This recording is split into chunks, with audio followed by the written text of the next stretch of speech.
So Kumar Yadav గారు, so BJP role model దేశానికి అని చెప్పేసి బీజేపీ చెప్తా ఉంది. మరి ఈరోజు బీఎస్పీ మనకు బీఆర్ఎస్ నుంచి కూడా మీరు స్వామి గారు చెప్తా ఉన్నారు, ఈరోజు రోల్ మోడల్ తెలంగాణకి రోల్ మోడల్, అదే విధంగా దేశానికి కూడా రోల్ మోడల్ బీఆర్ఎస్ అని చెప్పేసి చెప్తా ఉన్నారు. తీరైన సమాధానం చెప్తారు. అందరికీ నమస్కారం. న్యూస్ ఛానల్ వాళ్ళకి కూడా నమస్కారం.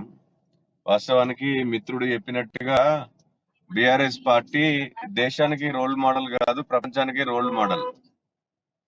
దేని విషయంలో అంటే స్కామ్ల విషయంలో కావచ్చు, లిక్కర్ కుంభకోణంలో కావచ్చు, ఐ కుంభకోణంలో కావచ్చు, అవినీతిలో కావచ్చు, అక్రమాలలో కావచ్చు, ఇవాళ అన్ని కుంభకోణాలలో అన్ని స్కామ్లలో ప్రపంచానికే ఇవాళ ఈ రోల్ మోడల్ బీఆర్ఎస్ పార్టీకి సంబంధించినటువంటి వాళ్ళు తెలంగాణ రాష్ట్రం. అంత గొప్పగా ఇవాళ తెలంగాణ రాష్ట్రాన్ని ఇవాళ వాళ్ళకి వాళ్ళే జబ్బలు జరుచుకొని గొప్పలు చెప్పుకోవడం కాదు. వాస్తవానికి ఒక్కసారి మిత్రులు ఇప్పటిదాకా కాస్ట్ మిత్రులు చెప్పినట్టుగా సెక్యూరిటీ లేకుండా, వాళ్ళ నాయకులు కార్యకర్తలు ఏం లేకుండా వారు అన్నట్టుగా గ్రామాలలో తిరగమను, అలాగే విశ్వవిద్యాలయాల్లో తిరగమను. ఒక్కసారి తెలంగాణలో తిరుగుతూ తెలుస్తుంది ముఖ్యమంత్రి గారు సోయుండాలి. ముఖ్యమంత్రి గారు ఇవాళ బయటకు వచ్చి ఏదో గొప్పలు చెప్పుకొని ఏదేదో మాట్లాడుతా ఉన్నాడు. మేము కూడా అన్ని చూస్తా ఉన్నాం. ఏం చేసిండి వాళ్ళ సిగ్గుండాలి తెలంగాణ రాష్ట్రానికి ముఖ్యమంత్రి ఏం చేసిండి వాళ్ళ ఎన్నడన్నా ఏ ముఖం అంటే మొహం పెట్టుకొని వాళ్ళ ఊర్లలో ఎన్నడన్నా తిరిగిండి ఆయనే?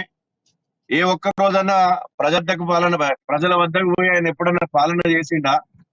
అంటే ఏది లేదు. ఇవాళ ఆయన కేవలం మాటలు తప్ప, మాటలేమో కోటలు ఉన్నాయి, చేతులేమో అదే కూట్ల రాయి తినోడు అన్నట్టుగా కూట్ల రాయి తినోడు ఏట్ల రాయి తినకి పోయిండంట. అంటే ఇవాళ ఈ రాష్ట్రాన్ని సరిగ్గా పరిపాలించడానికి సాతగాని ముఖ్యమంత్రి ఇవాళ ఏదో దేశాన్ని ఉద్ధరిస్తానని చెప్పేసి గొప్ప గొప్ప మాట్లాడుతా ఉన్నాడు. ఇవాళ ఎవరు కూడా నమ్మే పరిస్థితుల్లో లేరు. తెలంగాణ ప్రజలు కూడా ఇవాళ నమ్మే పరిస్థితుల్లో లేరు. అందుకే ఇవాళ ముఖ్యమంత్రి భయపడి ఇవాళ ఏదో మాట్లాడుతా ఉన్నాడు.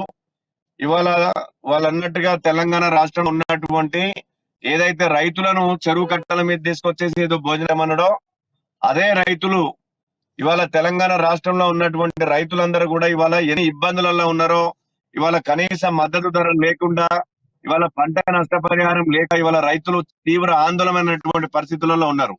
ఇవాళ రైతులు ఇదే నాయకులు కనుక రైతుల్ని తీసుకొని చెరువు కట్టల మీదకి పోతే ఆ రైతులు అక్కడికి వచ్చినటువంటి నాయకులందరినీ కూడా ఆ చెరువుల్లో ముంచే పరిస్థితి వస్తుంది. చెరువుల్లో ముంచి చంపుతారు వాళ్ళ రైతులందరూ వాళ్ళను. ఎందుకంటే అంత ఆవేదనతోటి వాళ్ళ రైతులందరూ ఉన్నారు. మనం చూస్తా ఉన్నాం. ఇవాళ పంట నష్టం, ఇవాళ కేంద్ర ప్రభుత్వము పంట నష్టం పంపిస్తే కూడా ఇవాళ రైతుల నుంచి పరిస్థితులు, ఇవాళ దుర్మార్గమైన పరిస్థితులు ఇవాళ ముఖ్యమంత్రి కనబడతా ఉన్నారు. ఇవాళ రైతు పేరు మీద ఇవాళ రైతులను దగా చేసి